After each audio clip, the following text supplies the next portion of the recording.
que ha sido un estado del arte de la música vallenata. Ese estado del arte me ha dado elementos para periodizar también, así como Abel, Roger desde el musicológico, Abel desde el tema contextual,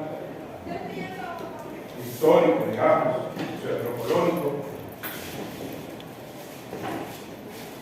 Yo he hecho una periodización, pero no de la música vallenata, sino de cómo se ha construido el conocimiento sobre los vallenatos. Por eso se llama periodo de acercamiento epistémico a la música vallenata. Desde la concepción folclorista a la concepción etnomusicológica y patrimonial. Ahí recoge cómo los diversos autores los podemos clasificar en ciertas categorías. Una categoría que se llama, digamos, un conocimiento que se ha construido desde la categoría folclore. Luego, en otras categorías que podemos meterla allí entre lo etnomusicológico, y finalmente, como se trata ahora la música vallenata, realmente, de manera oficial, que es como música patrimonial. Entre otras cosas son, igual que los estilos, igual que ciertas escuelas, a veces son hasta modas. Los investigadores tienen también modas. Es decir, se acogen a modas de qué? De marcos interpretativos, de marcos epistémicos, que es en la época en que están las categorías con que se están haciendo las cosas. ¿Ya? Por eso, estos son, digamos, los periodos que yo he construido, digamos, periodos de la construcción del conocimiento sobre el vallenato. Partiendo desde, se sabe, un título, un libro que es un parteaguas, ¿no? El libro de Consuelo, en 1973, Vallenatología. Y a eso lo llamo yo el imaginario folclorista. ¿Qué hace el imaginario folclorista? O sea, desde allí, desde ese marco epistémico, se empezó a construir el conocimiento de lo vallenato. Desde a la pregunta, ¿qué es lo vallenato? Se contestó, es música folclórica. ¿Por qué en el año 73 Consuelo apela a esa categoría de folclore innovador? Se recuerden que en Vallenatología 2 yo hago una contextualización histórica de cómo llegamos ahí. Recuerden que más o menos en los años 30 coincide cuando se crea la radio y las empresas de grabación de discos. Hay un despertar de la conciencia intelectual de los costeños en contra de una visión de un imaginario cachaco que el sociólogo barranquillero Adolfo González Enríquez llama ¿cómo lo llama? Ya me olvido. El etnocentrismo andino, el etnocentrismo cachaco. Entonces ellos, como reacción, recuerden lo que decía, que en la música no se hace, perdón, en la costa no se hace música, se hace ruido. O sea, ontológicamente se le negaba la condición de música a esos sonidos que se hacían en la costa, porque era una mirada racista, en fin. Entonces, empieza la construcción un contradiscurso, empieza un contradiscurso de intelectuales costeños. El primero, Roque Carmona. Ahora vamos a hacer ese repaso. Entonces, cuando Consuelo hace su libro, la categoría de folclore es la categoría adecuada de ese momento histórico, porque decir que una música es folclórica tenía todo un respaldo epistémico, ontológico, epistémico y ontológico de paz. Es decir, una música folclórica tenía una esencia que estaba en el pueblo, ¿ya? Era una música de alguna manera representativa de un territorio. Sí. Bueno. Entonces, ojo a la categoría que yo utilizo la categoría de imaginarios sociales, en este caso. En los imaginarios sociales que tienen unas representaciones. Entonces, vamos a encontrar desde la óptica en que yo estoy construyendo esta clasificación, que los primeros libros, el primer periodo, que es de la construcción del canon vallenato, se hace de un imaginario folclorista y hay una serie de representaciones. Hay una canónica tradicional, vamos a ver qué es eso. Hay una canónica disidente. ¿Sí? Consuelo construye un canon, pero después empiezan otros autores a decir, no es así, o sea, a decidir, a contrastar lo que ella dice. Pero también es canónica, vamos a ver por qué. Y también hay una serie de representaciones locales. Pero luego, te dirán, ¿por qué del 73 hasta el 97? Bueno, también, como dijo Roger, estas periodizaciones son un poquito caprichosas. La palabra no sería caprichosa, sería más bien, bueno, no. Intencional. Sí. Bueno, hasta que me acuerde caprichosa. Bueno, pero ya les voy a decir por qué creo que en ese año se da un quiebre. Entonces viene otro periodo en que la música empieza a imaginarse ya no como folclórica. Son negociables. Sí, son negociables, sí, también. No empieza a imaginarse y a representarse como música folclórica o tradicional, o folclórica, mejor dicho, sino se empieza a imaginar como popular. Y eso se hace porque se empieza a criticar y a deconstruir el canon vallenato. O sea, empieza a crearse un contradiscurso. Veamos quiénes son esos protagonistas.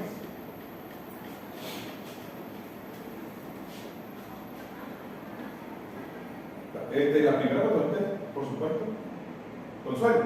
Ella crea esa categoría de que existe una escuela que es la Escuela Vallenata Vallenata.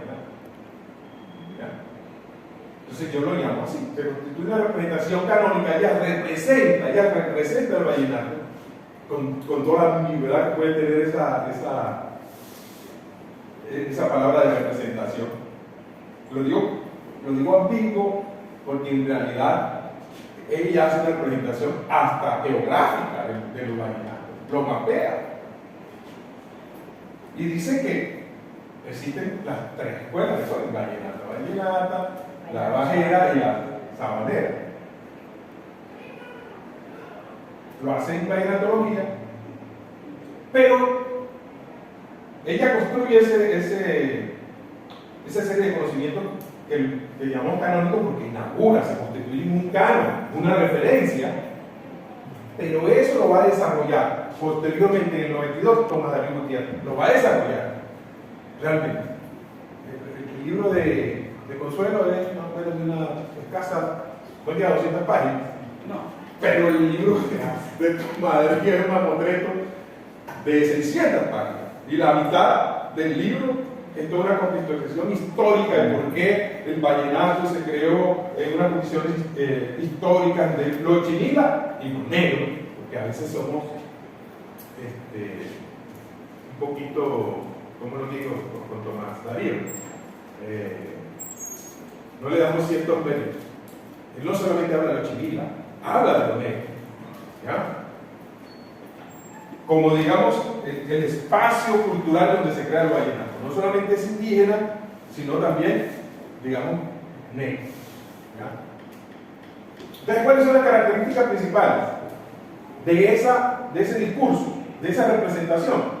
El vallenato es música folclórica, dice ella que nace en las colitas, es música narrativa, y eso es muy importante, porque esa es una representación que se hace. ¿Ya? O sea que según esa representación, allí no se habla de amores, sino que se cuenta, y se cuenta lo que está pasando en el pueblo. Y tiene una función social. Como es música narrativa, la función social tiene narrar la cotidianidad y dar noticias de sucesos de los pueblos. Desde pan, o sea, de lo que es la provincia, ¿verdad?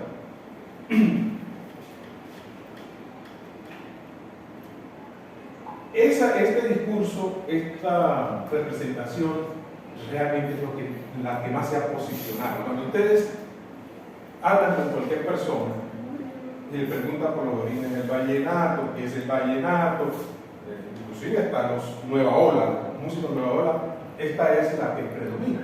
Por eso yo digo que se advierte que el discurso con la narrativa canónica está ampliamente aceptada y reproducida por los portadores de la tradición vallenata en el ámbito del territorio de origen, Guajira, Magdalena, Cesar. Lo mismo que los medios de comunicación. Realmente ha tenido buena divulgación.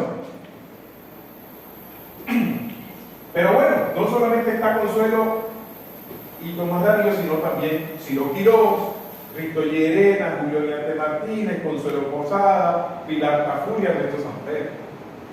Ellos pertenecen a esa tradición también de llamar a la música. Incluso Juan Gosaín. Incluso Juan Gosaín, claro que sí. Claro. Pero son canónicos folcloristas, o que se entiende que el vallenato es folclore, pero empiezan a distanciarse de Consuelo. Y el primero que lo hace es Ciro Quirós. ¿Qué hace Ciro? Ciro le dice: no, Consuelo, el vallenato no nace en las colitas. No nace en las colitas. ¿Nace dónde? En los cantos de vaquería. Exacto. En un territorio muy diferente al que la pone la colita. Recuerden que la colita se supone que son esos bailes. Al final. Exacto. Pero, ¿dónde, según esa narrativa, nació el vallenato? En las casas de los ricos, claro, de los ricos. O más bien, no en la casa, en los patios de los ricos. En los patios, en la cocina. O sea, yo lo digo de manera también un poco gráfica. El vallenato se supone que nació. No, en la casa de los ricos, no. En las haciendas de los ricos. Bueno, ok. Baja de la sala, yo digo, baja de la sala donde se supone que el rico le presta el acordeón al pobre para que se vayan. Después que acabó la fiesta, a hacer la parranda, lo que sea, en el patio, ¿verdad? Buena cocina, ¿verdad? Total. Si no quiero decir que no, que el origen no es en la colina. Y además va a tener un desarrollo, porque de otra cosa, este libro coge unas categorías muy particulares de la sociología. Y además de la sociología marxista, parte de este principio materialista, entre otras cosas, porque es una sociología materialista. Es decir, los medios de trabajo, los medios de producción son los que determinan todo. Recuerden, es una vía de discusión, ¿ya? Que la infraestructura determina la superestructura. Es decir, dime cómo trabajas y te diré cuál es tu cultura. Más o menos te podría decir así. ¿Bien? Entonces él dice, claro, nace en el oficio, en la labor del campesino en la ganadería. ¿Cómo tiene que ser entonces el vallenato? Bueno, tiene que ser comunitario, o sea, ese canto individual, personalista que existe cuando él hace el texto, cuando sí lo hace el texto. Entre otras cosas, se va a lanzar Richter contra Gustavo Gutiérrez. Y dice que esa manera de cantar, lírica, el sentimentaloide, es una traición a ese vallenato original, que es un vallenato que es comunitario, que es objetivo, que no es subjetivo. Él rechaza y dice que ese embeleco de lo subjetivo no puede ser lo vallenato. Entonces, siempre me ha parecido, dentro de las tesis que él aporta en su libro Vallenato Africano, que es interesante, al menos discutible por supuesto, pero interesante porque es uno de los primeros que toma, no lo hace Consuelo no toma, exceptuando el concepto de folclore, no toma otras categorías de música. No, este sí, él es abogado, además sabe tocar un poco acordeón, profesor de la Nacional. Consuelo no tiene ni una sola cita. No tiene ni una sola cita, exactamente. No tiene una sola. Cambio, este tampoco. O sea, Él las tiene, pero no las. entre otras cosas, este sociólogo barranquillero el que le hace el prólogo, ¿qué se llama? No.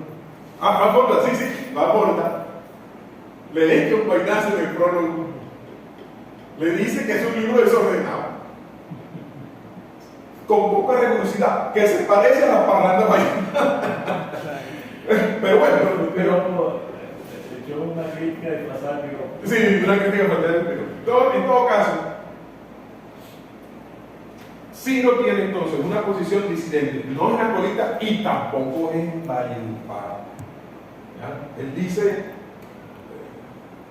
que Consuelo le quitó, sustrajo, le robó el origen del vallenato a los campesinos para hacer la ley. El primero que dice eso es Ciro Quirós.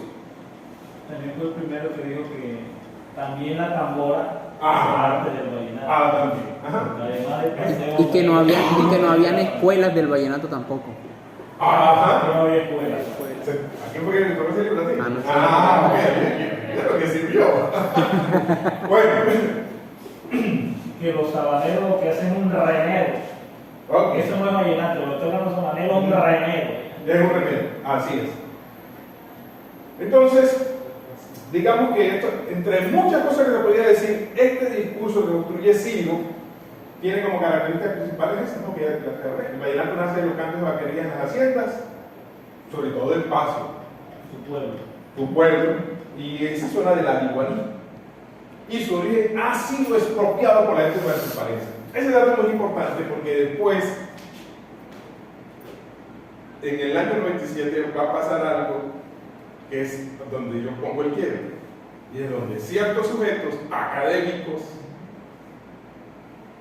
van a empezar la deconstrucción desde otro ángulo de esta narrativa que empezó Consuelo. Pero deconstruye también lo que hizo Ciro Quirós, o se adhiere un poquito a lo que él comenzó. Lo que pasa es que, por supuesto, coge esta parte. Su origen ha sido expropiado por la gente vallenata. Esa idea la coge. Pero y está de moda esta tesis. la moda, claro, esa tesis se va a poner de moda, por supuesto. Pero aquí estamos viendo dónde nace el origen, que es ahí. Es más, realmente lo que pasa es que ese es un libro que tuvo poca trascendencia, por lo muy mal escrito. Y el compadre sabe a qué me refiero. Hay un antecedente que critica mucho a Consuelo, y es Pachito Rada, el hijo de Pacho Rada, que escribe a cuatro manos un libro, bueno, él será a dos manos, ¿no? Porque uno escribe con una, un libro donde ellos quieren dar su opinión de cómo es el vallenato. Entonces ahí se critica que el vallenato sea de Valledupar, en fin, todo esto. Es el primero que lo hace, y lo hace no en el 83, sino en el 70 y algo, el 76, algo así. Lo escribe con un periodista, que parece que el periodista escribe peor.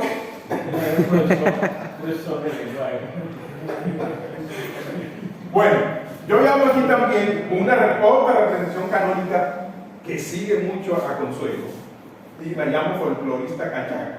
¿Por qué? ¿Por qué que, digamos, desde Bogotá se afilian? Y hay una razón histórica por qué, y yo se la expliqué también, que afilian a estos turistas cachacos que están representados. Esto es una representación, es decir, hay muchos más que esto. En el libro de 100 años de vallenato de Pilar Cafú y Ernesto Santos Pizarro. ¿Ya? Entre las características que tiene ese libro es la escogencia que tienen las canciones. Hay unas cosas que a mí siempre me han parecido por lo menos curiosas. Luis Enrique Martínez no es importante en eso. Pero todos tocan como él.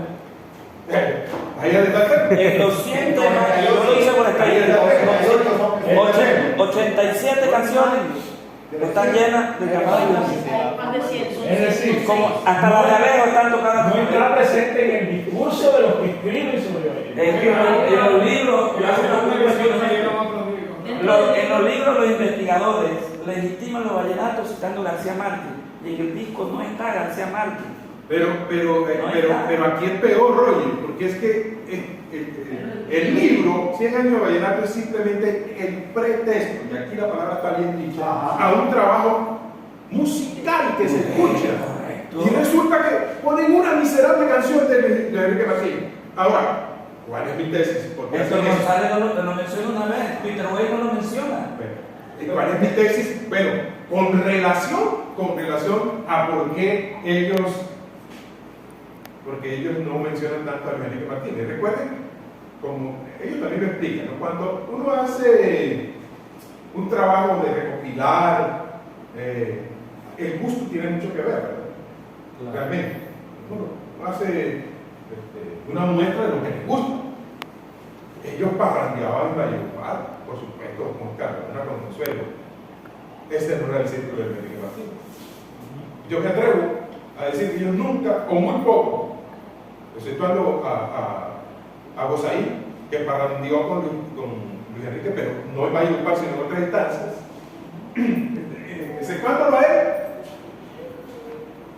nunca escucharon a Luis Enrique, no tenían afecto por él, y ya sabemos. Es que en el libro no Ajá. aparece aquí.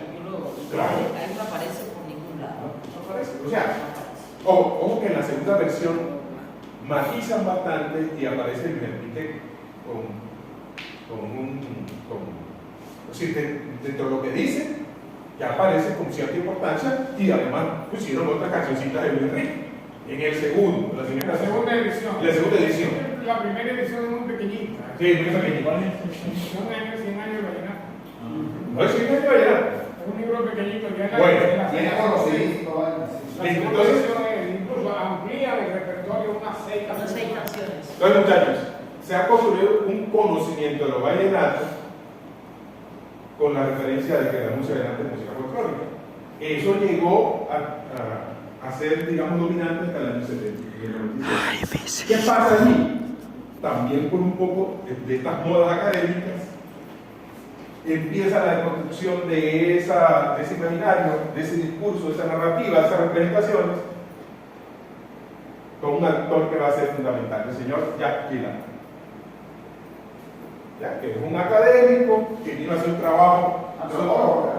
Él no era antropólogo, él era más bien como Crítico lingüista, literario. como crítico literario, lingüista, semiólogo. Él llega a trabajar con la obra de García Márquez y se encuentra con el vallenato.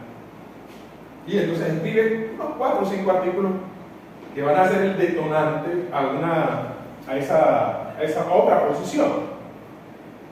Pero lo que me interesa resaltar es que ya aquí empieza a hablarse de la música vallenata. Y no solamente de la música vallenata, de otras músicas populares o tradicionales, como que ya no se afilia tanto al folclórico, sino a la música popular. Es decir, van a llegar a decir que ese embeleco de la música vallenata se creó con la grabación.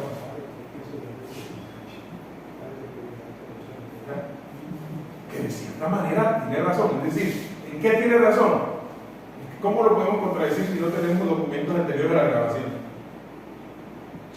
Es muy difícil. Él dice, lo que conocemos como vallenato hoy, ahora es música popular. Y lo que hizo Consuelo fue la creación. Recuerden que hay también toda una literatura sobre tradiciones inventadas. Osman, ¿ese que se pronuncia? Osman, en todo un libro que habla de toda tradición inventada. Pero lo que pasa es que Jack Gilliam tiene una, o sea, según lo que yo escucho, por lo que dice, él tiene una visión como lo que llama uno desde una ventana. O sea, no desde dentro de la casa, sino se asoma por la ventana y ve lo que hay. Claro, Porque él no, de pronto no está viviendo dentro de la casa, no entra a la cocina, no vio cómo es la cama, cómo está, si está limpio el baño. Roger dice otra cosa, que es una imagen un poco diferente, ¿verdad? Es decir, ¿cómo podemos conocer el vallenato?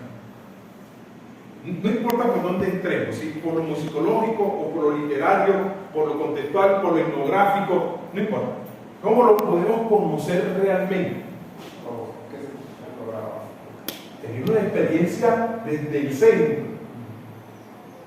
Ojo, estoy hablando experiencia de esa música, ¿cierto? Pero es cierto, es que yo no diría que él entra al vallenato por una ventana, no, entra por un telescopio. Sí, un telescopio que además se lo presta. ¿Sabe quién le presta el telescopio a él? Se lo presta Adolfo González Enríquez. Que está mirando la cosa también desde... Que es, como buen barranquillero, no le gusta el vallenato. Correcto. Porque esa es también una tendencia que uno va encontrando. ¿Ya? Los barranquilleros, y también yo tengo una tesis de por qué lo hacen. Es decir, cuando el vallenato empieza con esa potencia y a desalojar otras músicas, ya se vuelve un peligro. Un cero. Ya hay un celo, exactamente. Entonces, pero fíjate, es decir, Gilliam puede cometer algún error por eso de mirar, ya sea la analogía que tú sea la ventana o el telescopio. Pero tiene unas categorías de análisis Ajá. que no tenían Ajá. Tomás Darío, Consuelo. Así es. Por ejemplo, él podía sentar cátedra de cuántos conocimientos literarios, de cuándo una canción es narrativa y cuándo no lo es. Y fue el primero que entró a explicar. Hombre, el vallenato no es en esencia narrativa. Hay canciones narrativas, pero la gran cantidad de canciones vallenatas son más líricos-descriptivos, que lo que dice ella la tercera característica, Ajá. que narrativa. Y lo explica. Por contexto, una canción narrativa tiene esta característica, y lo explica. Para eso no se necesitaba ser un experto en vallenato, sino un experto en literatura. Ahora, ya te doy la palabra. Es que tomo eso que dijo Abel para decir algo que también era oportuno decirlo cuando estaba hablando de los periodos. Esta es una propuesta que yo estoy haciendo y una propuesta que hace Roger y una propuesta que hace Abel. Y Álvaro tiene la suya. Por supuesto, cada quien desde su sitio, recuerden, desde su sitio, donde está Jesús. Sí. Yo por eso digo, todo conocimiento es igual. ¿En qué sentido? Que es muy difícil sustraerse a la época, ¿cierto? Al territorio de donde estás hablando, del territorio y del tiempo que estás hablando. Porque hay unas miradas, hay un ecosistema de ideas. Es que desde aquí es muy fácil criticar a Consuelo desde nuestro ecosistema de ideas, que es mucho más sofisticado. Pero en ese tiempo, ese contexto de ideas, decía, ¿cuáles son las herramientas conceptuales cognitivas que tenía Consuelo para hacer su trabajo? Era limitado, folclore. Oye, pero hace rato me ronda un interrogante. Dice Hernando Marín en una canción que a nosotros, a los guajiros, todo nos llega tarde. Porque esas categorías analíticas, fíjense, ya en el 1906 Cuba había grabado, el tango ya había grabado, ya habían llegado. Aquí llegó apenas hasta 1944 la posibilidad de grabar música con vallenata, 40 años después. Y yo creo en acordeón. y antes que se grabó, pero en en la misma época no hay grabación de la música del Caribe colombiano a nivel de industria, creo que anteriores al 30. No, sí la hay. Camacho y Cano, que era cartagenero, recuerden que fue en el año 20. Pero ¿bajo qué formato? De orquesta. Listo, ¿y dónde lo grababan? Allá en donde se podía grabar, donde había la grabación en Estados Unidos. Por eso, es que eso es lo que me refiero. La posibilidad de grabar en Colombia llegó en el 44. Sí. Llegó en el 44. Para la música vallenata. 40 años después. Ajá. Y uno nota que también la mirada folclorista, que no ha pasado de moda. No, por eso lo dije antes. Pero también hay que hacer lo siguiente. Es que, porque uno también va cayendo en cuenta de ciertas cosas. La categoría música folclórica ha cambiado. O sea, perdón, ha cambiado lo que significa. Decir folclórico en los años, el final del siglo XIX, era decir una cosa. Era decir música que identificaba una nación. Recuerden, folclore es una categoría que se inventa en el siglo XIX. No, en el siglo XIX que se le inventan los románticos en Europa. O por ejemplo, Los románticos, sí. ¿Ya? ¿Para qué? Para designar que un tipo de arte, un tipo de, digamos, de manifestaciones que estaba en el pueblo y que nadie las estaba mirando, las estaba investigando, porque la música, por ejemplo, la música. El interrogante mío era: ¿no será que el libro de Consuelo, bajo la concepción de folclórica, está concebida desde ella un poco tarde? Por supuesto, sí. ¿Por qué? Porque las grandes discusiones que se dieron en Colombia sobre música folclórica se dieron en los años 36. Claro, ¿Ya? Pero resulta, a ver, sí es tarde, pero resulta que comparemos. Año 76. Miremos de qué año es el manual del folclore, el manual del folclore de este señor también. Abadía.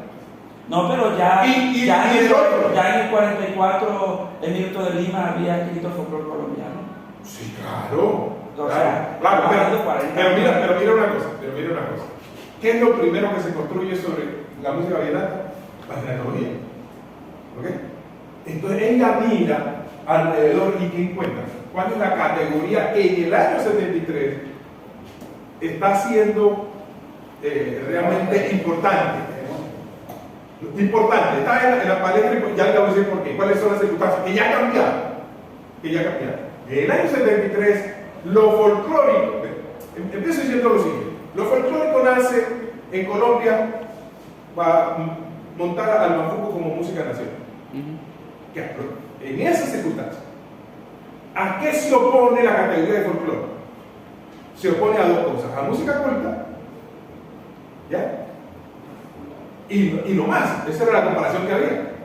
Porque en la concepción de música popular no nace sino después del embeleco, que aparece esa técnica nueva que es la radio y la música grabada. En el año 73, ¿por qué ella utiliza la categoría folclore? ¿En contra de qué la utiliza? No en contra de la música culta. No, señor. ¿En contra de qué? De las músicas esas grabadas que se llamaban comerciales. Ella misma lo dice. Ella hace vallenatología para decir que hay un tipo de vallenato que se está grabando y se está comercializando, que eso no es vallenato.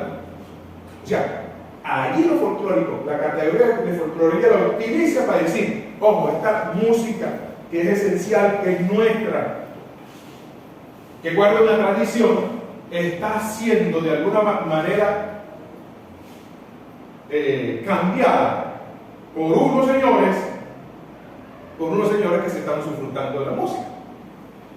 Entonces, ya el sentido con que utiliza la categoría en el año 73 de folclore es diferente.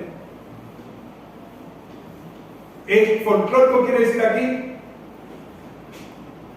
de alguna manera, el resguardo de la tradición, en contra de eso que se está comercializando y que, por supuesto, está tergiversando la esencia, exactamente la esencia. Entonces, miren que ya ahí la categoría folclore significa otra cosa. Y cuando tú preguntas ahora a un señor de la nueva ola, si hace vallenato y dice, no, yo hago música folclórica, esa concepción es diferente. Esa es una de las reflexiones que he dado. Es decir, así como hablamos cuando yo digo que, ojo, cuando hablas de vallenato tradicional, ¿a cuál te estás refiriendo? ¿A qué época? Hay que decir, vallenato folclórico y utilización de la categoría folclórica. Hay que tener cuidado porque esa categoría de folclórica es un tipo no. ¿Se ha ido adecuando? Exacto, se ha transformado, como todos los conceptos. Por eso existe una arqueología de los conceptos. El concepto empieza con un sentido y después va cambiando ese sentido. Eso lo sabemos. Bueno, entonces, para terminar aquí. Primero termina el uso. También, sí, claro. O sea, una misma canción en un momento puede tener un uso folclórico, pero en otro momento puede tener un uso Popular. Sí. O sea, alguien puede coger una canción, vamos a suponer, un chicote, que es folclórico, no se graba, eso que hay un día, hacer unos arreglos, grabarlo y pegarlo. Ahí está, ¿cómo se llama esta misma cuna? ¿Te acuerdas que el sapo que salía en la canción de Diomedes? Es un chicote. Y él lo pegó. En ese momento, esa canción fue usada como música popular. Así es. Entonces, lo que determina también es el uso. O sea, una canción en un momento puede ser tener una función folclórica, en otro momento una función como música popular. Así es, mi padre. Yo lo que estoy hablando aquí es cómo se ha utilizado entonces estas categorías para escribir sobre lo vallenato. A eso él está diciendo lo importante, pero digamos, siento yo que pertenece a otra parte. No, pero creo que digamos, todas esas categorías hegemónicas en el tiempo de que estas dos personas, Jackie Lar y de pronto Adolfo González, estaban con su visión y periférica del vallenato. Y el que va a armar el paraco, Jackie Lar armó un paraquito, pero el que arma el paraco es el señor Alberto Bermúdez. Porque lo que yo digo es que ellos, más que todo este Gilar, que se ve que no es de aquí de pronto, No es de aquí. exacto, tiene la libertad de que no es permeado completamente por las teorías hegemónicas del momento, precisamente porque viene de afuera, y él escucha algo que lo lleva hacia la famosa ventana, pero no tiene ese cinturón de fuerza que le haga decir lo de lo que están adentro.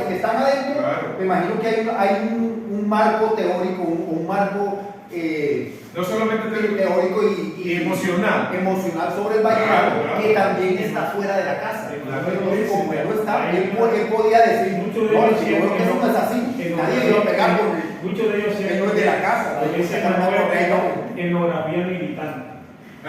Exactamente. Tomás Darío escribía para demostrar que el vallenato provenía de los chimenas y como luego vino influenciado y nació en Bayuta. Si lo que yo escribía para demostrar que el vallenato nació en El Paso. Guillermo, ¿cómo se llama? Enríquez, Torres de Ciénaga escribía para demostrar que el vallenato nació en Ciénaga. Guillermo Buitrago. Nació en Ciénaga. Y así, cada uno tenía como una agenda. Muchos de los que escribían en la sabana lo hacían para demostrar que ellos hacen vallenato. Sí, entonces cada uno tenía como su agenda regional. Lo que tú dices es cierto. Jackie Lar no tenía una agenda regional. Esa era una ventaja de estar mirando de lejos. No tenía una agenda regional. Nadie va a correr como que quiera. Bueno, entonces. No, le daban, pero él le dieron por decir que vallenato no era narrativo, por eso le dieron. Entonces, ya cierro aquí. Entonces, yo no veo esas dos tendencias. Me van a encontrar de todos los libros, artículos. Yo en el libro digo que el problema está en querer ubicar el vallenato como sistema en un punto. Creo que lo que hemos visto hoy demuestra que hay elementos de la música vallenata que nacieron hace 1000 años, 500 años, la décima. Y hay décima, ahí está demostrado. ¿Sí? Y eso derrota lo que Aguilar le quita de tradición, porque la décima es una tradición irrigada y venida de otras partes. Pero la décima no es vallenato. ¿Cómo? La décima no es vallenato. Pero se alimentó de ahí. Sí, de la décima se alimentó todo. Pero es que es uno de sus orígenes. Todo, sí. Es uno de sus orígenes. La lengua española es uno de sus orígenes. Lo que dice La Roland. variante dialectal es uno de sus orígenes. No puede haber un origen del bajo antes de la entrada del instrumento. Entonces, hay cosas en el vallenato, y yo lo digo ahí en el libro, que nacieron en 1600, otra en 1700, otra con la raíz del acordeón, otra antes, otra en el 70, y otras que están naciendo hoy. Y otras nacieron con la grabación. Y otras nacieron por Es ahí. que estamos de acuerdo. Entonces, ahí es que hay que ubicar el proceso, el sistema. Pero decir, no es tradición, es negar los elementos de la tradición que tiene, porque sí lo tiene. Exactamente. Yo lo que hago aquí es decir, miren, las diferentes miradas, cómo se construye el conocimiento, muchachos. ¿Cómo? ¿Cómo lo construyo? ¿Cómo? ¿Quién lo está construyendo? ¿Y cuál es, como dice, su agenda? ¿Por qué yo hago eso? Bueno, porque yo tengo la pretensión de estar construyendo un conocimiento nuevo sobre el vallenato. Yo me tengo que cuestionar cómo lo estoy haciendo. ¿Cuáles son los elementos o sea, con qué ladrillos cognitivos, epistémicos estoy construyendo ese conocimiento? Eso hay que hacerlo. Hay que ser consciente de lo que se está haciendo. ¿Cierto? Entonces, ¿y dónde metes a quién? a Peter Way? ¿Dónde meto a Peter Way? En la próxima clase donde tengo el cuadro completo, que aquí me tomo, le lo digo, claro que ahí está Peter Way. Es que mira, es más, es que lo voy a dejar ahí, pero mira, ahí también una representación canónica X, y hay otra X. Ya, y ahí lo meto a él, por ejemplo, ¿no? ¿Ya? Yo le di un consejo a Tomás Darío la semana pasada. Tú sabes que al libro de Música, Raza y Nación le llega a las manos. Y literalmente, o sea, él lo lee y lo echa a la caneca. ¿Cuál? Música, Raza y Nación. Ah, lo lee. Lo echa a la caneca, lo botó. Y creo que me a ver la hora para el foro. Y yo le dije, maestro, porque es un maestro. Yo le dije, maestro, no le tenga rabia a Peter Way, ¿cierto? Usted, porque es que yo le mandé el resumen de mi ponencia y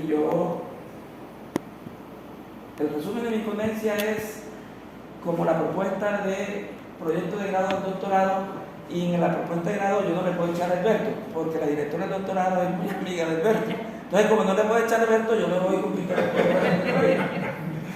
Pero lo primero lo pondero, yo cojo a Peter Way y lo pondero, porque, o sea, él nos enseña, como dice, muchas cosas, nos enseña. Es un libro maravilloso. Sí, entre otras Es un cosas. libro maravilloso, o sea, es una maestría de cómo, bueno, es un libro encantador. Entonces, por supuesto, Tomás Darío no está, el maestro, lo que pasa es que, mire, ellos escriben desde otro lugar, y usted tiene que demostrar que conoce lo de ellos y que ellos no conocen lo nuestro, que es lo que yo, por ahí es donde yo ataco a Peter Way. Yo le digo, mira, yo estoy en capacidad de entender de dónde estás escribiendo tú, pero tú no estás en capacidad de entender de dónde hablo yo. Y ahí lo anulo, porque es que él no está en condiciones de tener una concepción nuclear de esta música. Sus hábitos, su cultura, su contexto, no lo puede hacer desde ahí, pero es un libro maravilloso. Uno no puede privarse de tener una obra de arte de esa. Y no solamente habla de los de habla de toda la música costeña. No, un libro con maestría. Lo valioso del libro es que nos demuestra cómo la música costeña se toma, digamos, a la nación, cómo se vuelve música nacional. Eso es lo que él termina contándonos.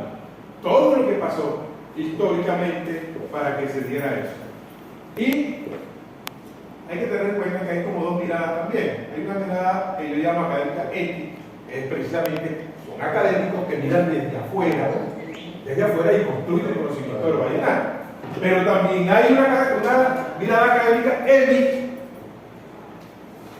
es decir, de académicos como Roger, como Abel, el mismo Freddy lo meto allí también. Manuel. No, pero sería. No, tiene que meterse. Uno puede citarse uno mismo. hay que citarse conmigo porque de lo como es, compadre. Nadie me cita. Autoplaya. En todo caso, yo armo esto para decirle a ustedes, miren, Roger tiene una herramienta para construir, es decir, todos los que han hecho alguna elaboración del conocimiento de los vallenatos lo hacen con una herramienta. Algunos una herramienta más limitada que otra. La reflexión es, ustedes quizás sean en este tiempo los académicos que más y mejores herramientas tienen que aprovechar, porque tienen lo musicológico y tienen lo contextual. ¿Ya? Sí, digamos, tienen esa mirada mucho más completa del asunto. ¿Ya? Entonces, hay que saber esto. Cada quien tiene la obligación de hacer su propio mapa, este es el mío. Y a partir de ahí, contribuir con conocimiento nuevo al tema de vallenato. Eso es básicamente lo que quiero decir. ¿Ya? Todo esto son cosas discutibles, pero le ayudan a uno a posicionarse y bueno, construir otras cosas. Bueno, muchachos, sobre el vallenato se ha escrito bastante.